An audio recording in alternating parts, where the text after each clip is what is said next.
Hi there and welcome to a new episode of Extreme Banding, the slow YouTube camera channel dealing with various photographic nightmares. I am living in one of them right now, December in the north of Sweden. Weather is so-so and the sun never rises. There's no time or place for photography, so what can you do?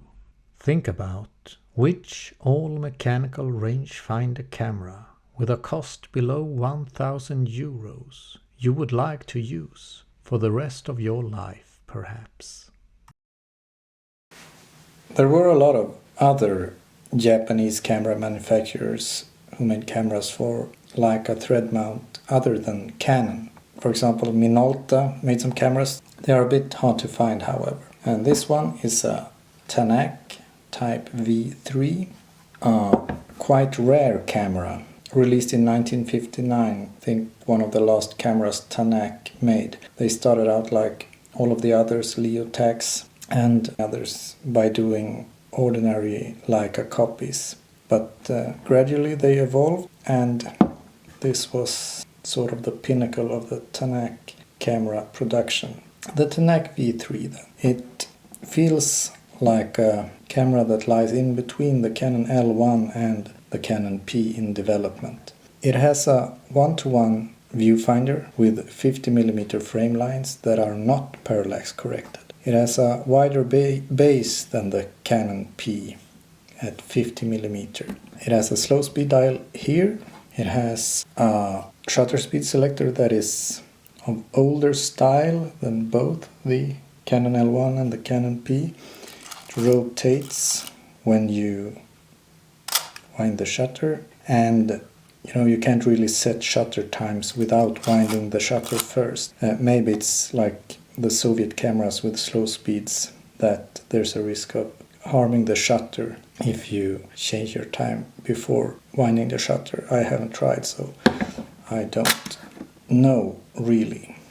It has a rewind crank, and the winding mechanism feels very crude. Maybe it could be improved upon with service, but I don't know.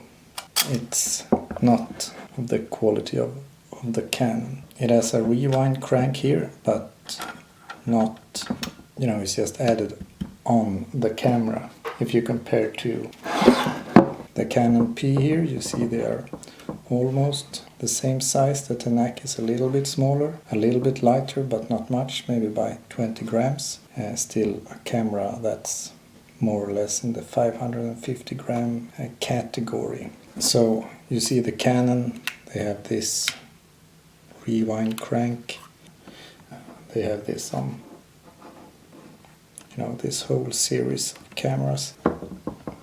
While the Tanack is, it's a less refined system. So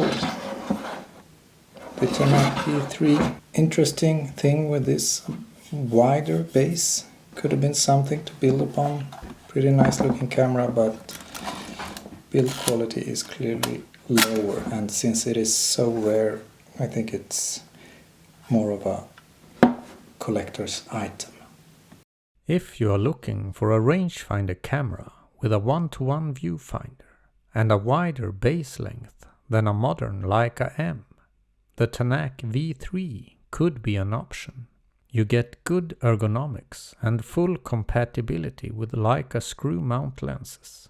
However, the Canon P is roughly the same size, has more features and better build quality. And as it is much more common, it comes at a lower price. An attempt at modernization, the Tanack V3, the only model with a Tanack bayonet mount, signaled the end of Tanaka optical, and as the Nikon F was released the same year, 1959, proved to be the end of the golden age for rangefinder cameras.